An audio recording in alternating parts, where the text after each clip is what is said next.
And let's welcome our guest, Dr. Denise Tsoiafatt Angus, political leader of the IDA. And oh, what a lovely, you look lovely in that nice dress. That's compliments, yes. Thank you. Very Good good. morning, Brother B. Very Good good. morning, Tobago, Trinidad and Tobago, and wherever you're looking in from. Very good. All right, let's get into it. Obviously, the topic that is, of course, the Prime Minister's visit. Just give us an overview to the Prime Minister's visit. And of course, what we saw, the handing over of the very contentious, well, it's a topical issue now with this export license for the quarry.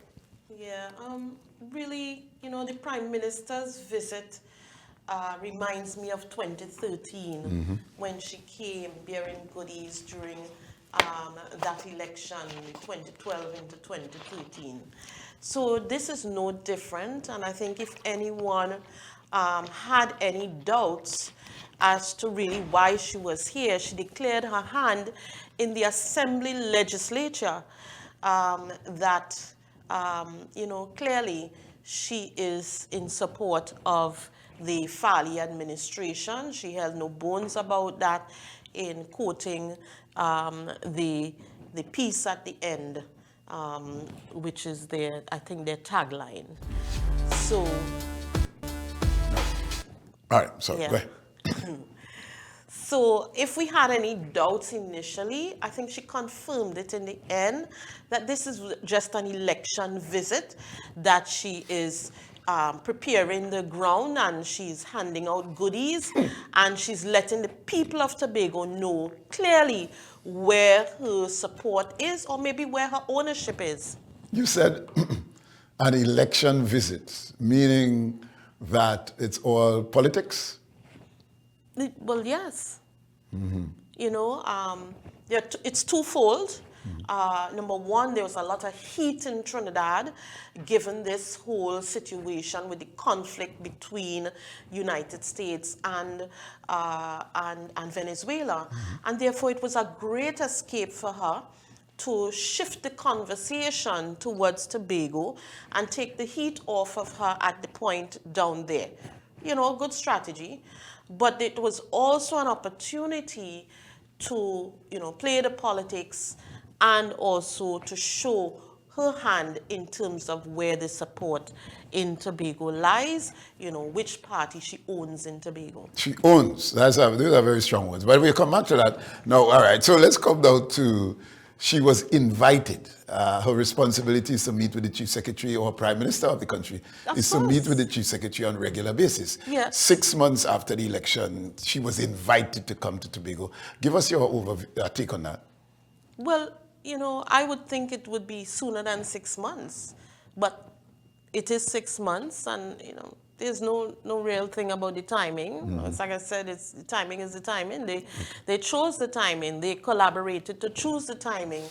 So it's really here nor there with us. Okay. Really. All right, let's go to this license, the license for export of the aggregate. They say that's a master stroke by her.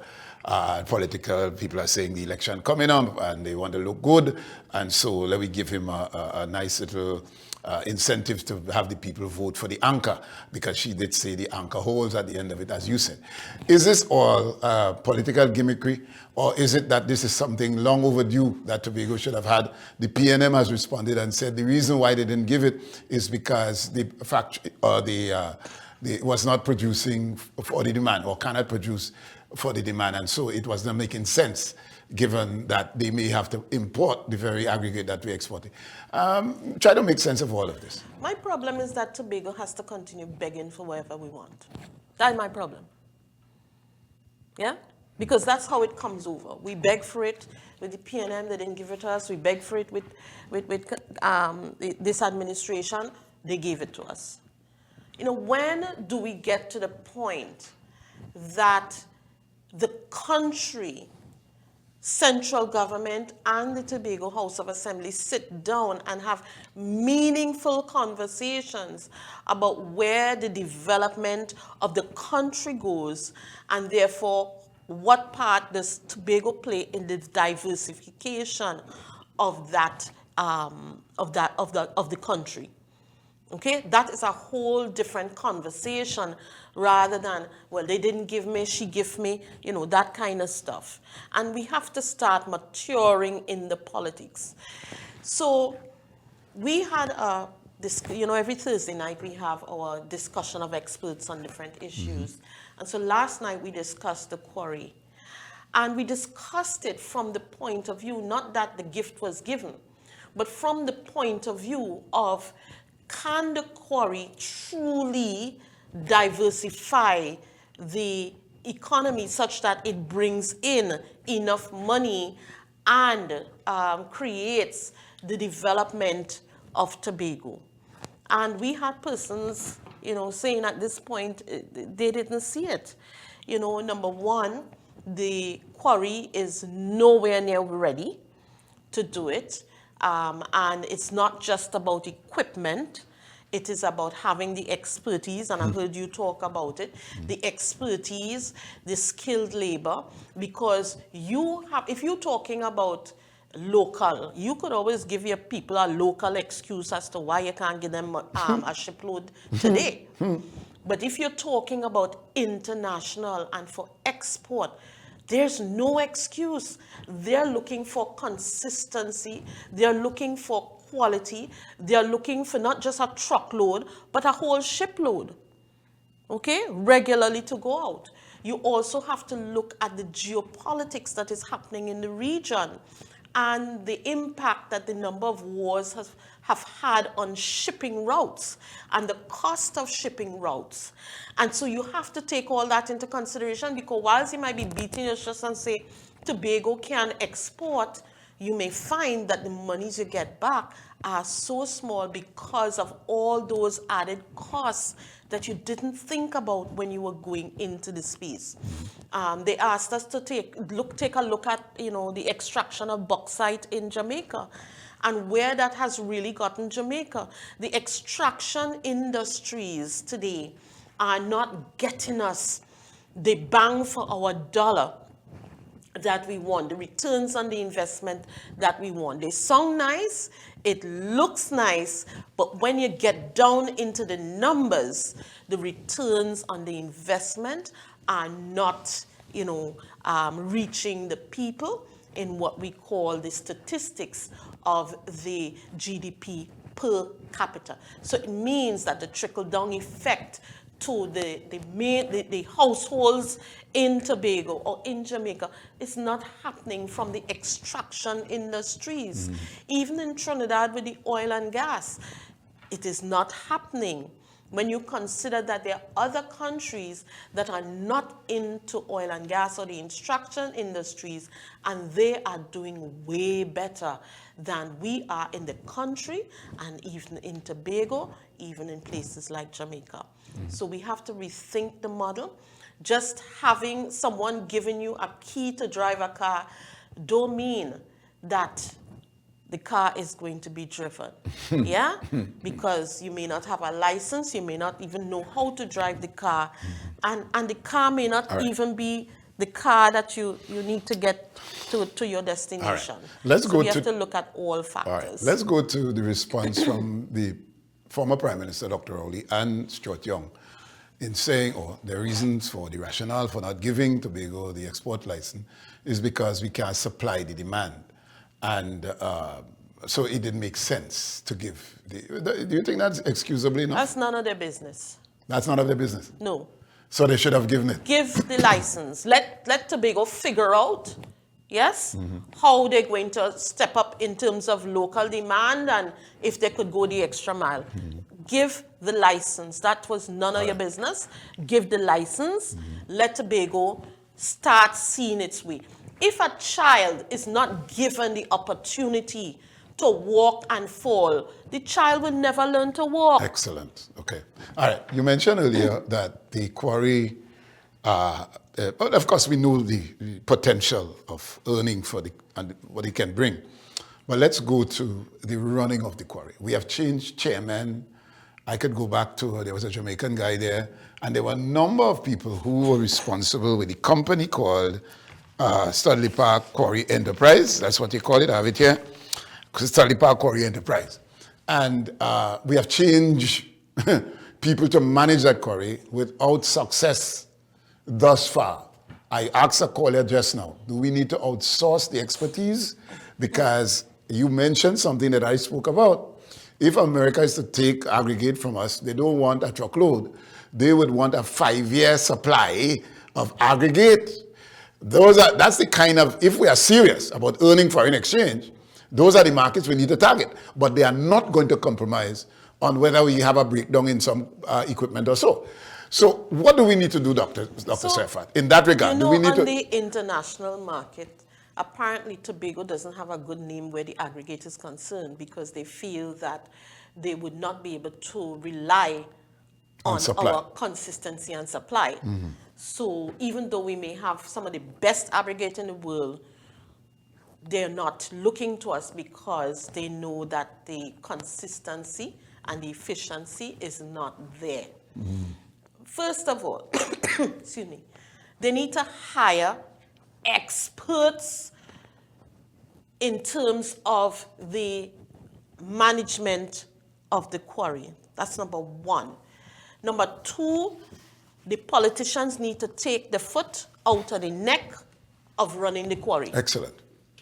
That's the second one. You can't be telling, running up there and telling people, you got to take this one, you got to take that one, whatever. No, you've given experts to run the quarry. Your job is to provide the oversight and ensure that they're following the policies of the administration, not undercutting with going and making deals here, there, and everywhere. Right? So that is the next step. The other one is that they may very well have to import persons to come in and begin the operations of the quarry, and then and then whilst they train, Tobagonians to take over. Very good. Okay. But even prior to that, you need to ask yourself, given the environment that we're in, whether the quarry can really bring us the returns on investment to begin turning around this fragile Tobago economy, or where there are other places that we can place emphasis that would probably bring us, some greater returns right now. And then it's not to say you're not going to deal with the quarry, but it gives you a little more time to get up to speed. Because all you need is one mistake on the international market, for them to blacklist you for life, that you can't be taken seriously. So you don't want to rush into it and make a mistake on the international market that brands you for life. Okay. All right. Let's stay with the industry, or the industry. Well, let's talk about. So there are products or byproducts from the quarry that can. Let's say we fall short with the stone that they want, whatever they call it, and the aggregate itself. However, there's cement that was spoken to that can be made or manufactured there. There are other products, sandpaper, brake shoes, and what have you. Given that those byproducts, should we say, of the aggregate that stuff at the quarry, that can contribute, that requires expertise as well, because we don't have the skill sets here and the people here and the science to contract or to capture the dust. I learned that from a gentleman who is one of those experts who works in quarries outside. He's from Tobago here. Came home, offered his services, and they reject him. Right. So there's so much that we can do with that quarry that can earn us the foreign exchange only if we put the right things in place. I just want to go there a little bit and speak to the byproducts. Can that contribute in a significant way if we invest in those areas that are byproducts of the quarry? Of course, the byproducts of any industry always carry a higher price. We call those the value-added products. And yes, they can work. Again, it comes down to our consistency and efficiency, and what Dr. Vaness James would call our productivity on the island. Do we have those in place to even drive the value-added products? And again, it would take some training. It would take getting equipment. It would take sourcing markets. But at the end of the day, the most important is your ability and capacity to deliver once you sign those contracts. Excellent. I can't help but compare and I don't want to call the name, but there was another quarry in Mount St. George that ran efficiently without problem for years, and that was run by a private individual. Is there examples that we can learn, maybe that very individual, bring him in? I know he's not popular with other. But we go back to what I suggested, Brother B, getting in your expert managers and the politicians taking the foot out of it. Excellent. All right. Yeah? Okay. All right. So stop the interference. Right. Our election is looming, the THA election, any day now. But we are confronted with an extended SOE. We have not heard from any politician as to the ramifications of that.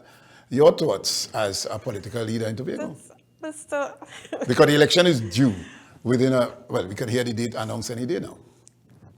Well, first of all, SOE didn't stop when the PNM wanted to call the election, yeah? SOE didn't stop Carnival. Why are we thinking SOE going to stop an election in Tobago? Okay.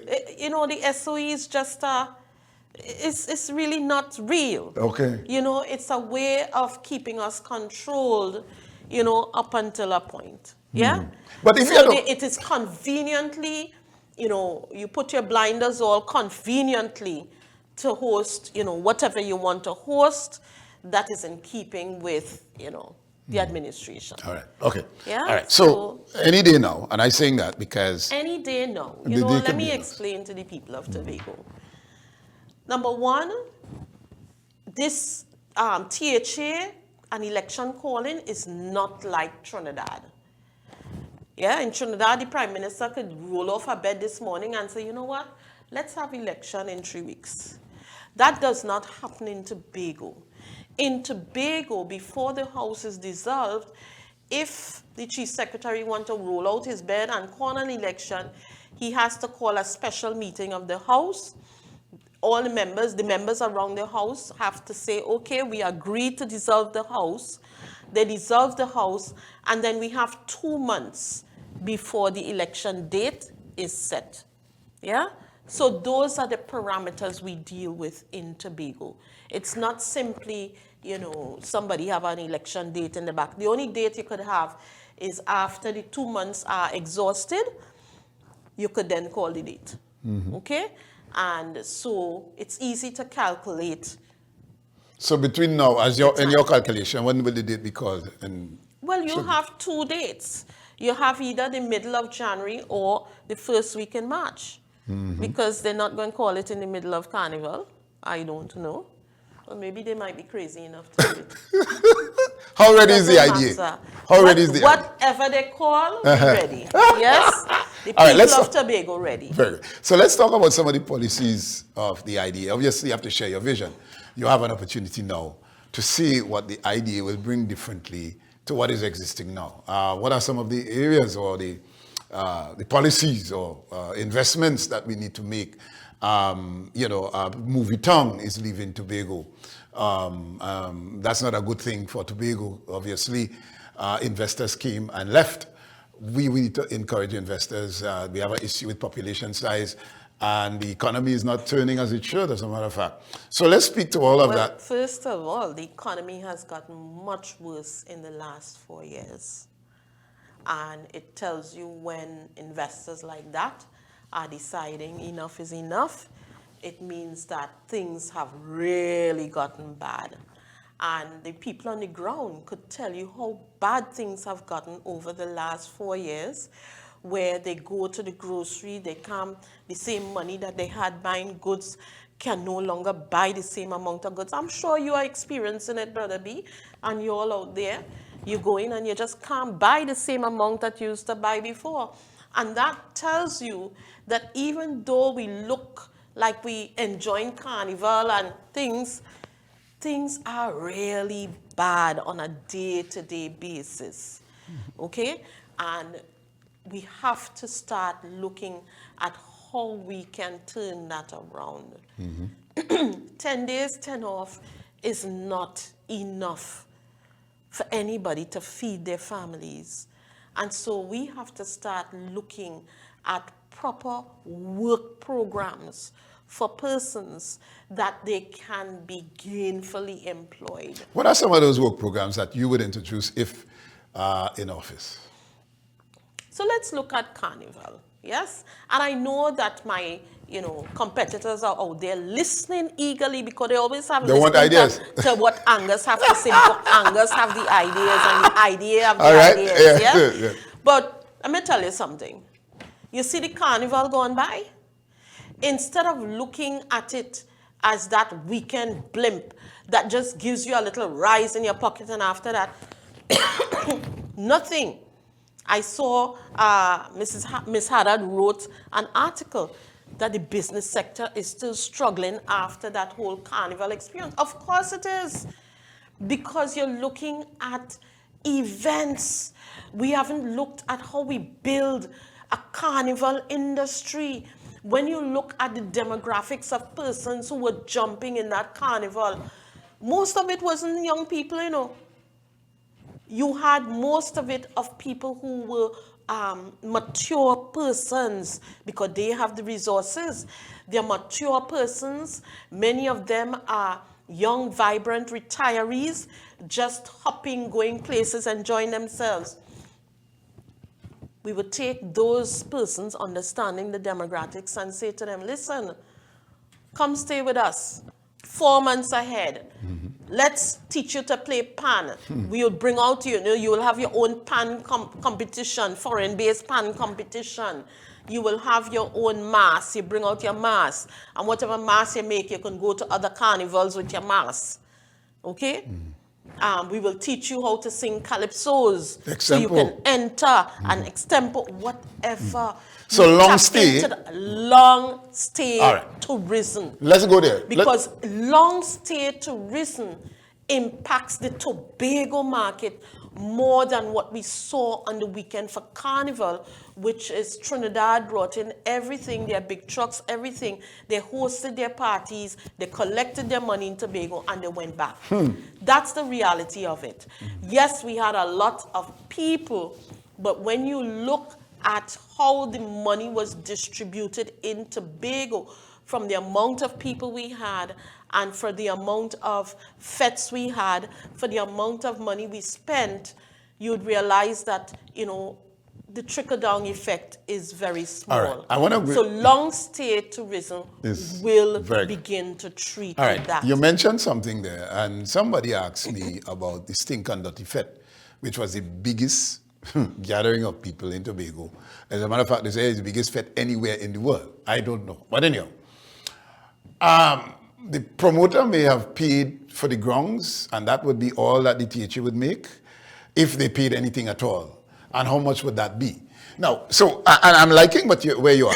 And, we need to have the conversation, because when Frankie Torres was here, we talk about charging in US for taking people on to the tour, and then you tax each of the operators a percentage of what they earn, so that it goes to the coffers of the THA. Now, if it is that we are having this carnival, as you mentioned, long stay, let's say they come for 4 months, and as you mentioned, all these things, they learn how to dance, reel and jig, heel and toe, weekend and so on. But we don't have those things in place, Dr. Tsoiafatt. How do we bring or get the interest of those retirees who are still able-bodied to come and to invest, you have to say, for that 4 months leading up to the October Carnival? Many of your 10 days, 10 off, they're pan players, yes? So you take them, you say, listen, we are not giving you 10 days, 10 off. We are paying you to develop yourself in pan, to be able to serve in this industry. So you've created a different type of work for persons, because it's an industry, it's now sustainable. Those persons could do what they enjoy, yes, and work with what they enjoy doing. Their productivity goes up because they enjoy what they're doing, yes, and you find you improve their skills to the point that they can teach, in the different areas. And so you just don't just have, pan in one area. You may determine that there's an area in the east you're going to use for training the pan. So you get a different type of job market for persons who are naturally interested in doing that. And it becomes lucrative because they're not coming for 4 months to play for free.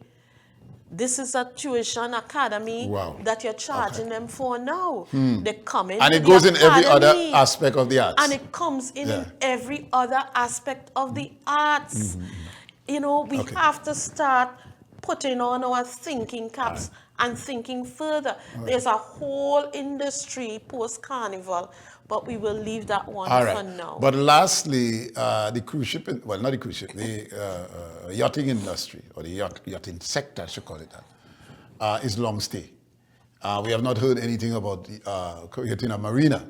We're not hearing that. Obviously, that brings in foreign exchange, and that is long stay. Again, the same thing, central government have their foot in our necks.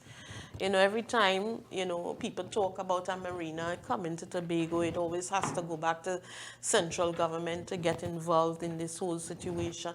We need to start understanding that Tobago's progress and lack of progress has to do with the national policies created that affect us. Foreign investors want to come here, foreign investors want to come again. That was discussed last night. They want to come and do alternative energy and industry here. And national policy says, well, we have oil and gas, so we don't need to get into alternative energy sources. I mean, come on. What about climate change and all of these issues? Just because we have oil and gas, why aren't we powering all of our playing fields with solar energy? And that is something that the idea is going to do. You can't be, in this day and age, be putting up a new field, okay? And it is not solar powered. I was at the Mongrace commissioning of the new field. You look up beautiful lights. It's not solar. Come on, we need some energy efficiency. Who's paying for that? Again, we get money in Tobago, but we don't know how to spend the money so that we hold on to the money. Yeah? So you put on these big lights and you still have to go back and pay tea and take money going back. All right. Dr. Tsoiafatt, we're just about a few minutes before we go, and I'll give you an opportunity to wrap up and to speak to the Tobago people, because we know that we would see you in your purple and your purple jerseys walking and canvassing in a while as soon as the election bell is rung, or you might be started already. But in closing, what would you want to say to the public? People of Tobago, you know that over the last 4 years, it has not been an easy ride for you. You've been disappointed in many ways. You have felt it in your pockets in many ways. And I know a lot of you are confused because you don't want to go back, but you're definitely looking at how you're going to go forward with this administration that seems so green. They don't know what they're doing. They don't know how to turn around this fragile Tobago economy. So I'm here to tell you that the IDA is your choice. The IDA is your only choice at this point in terms of bringing the economy of Tobago to surpass where it has ever been. Yes, we have the ideas, we have the blueprint, and at the end of the day, you are going to start feeling different in your pockets. When you go to the grocery, you'll realize that you could buy even more.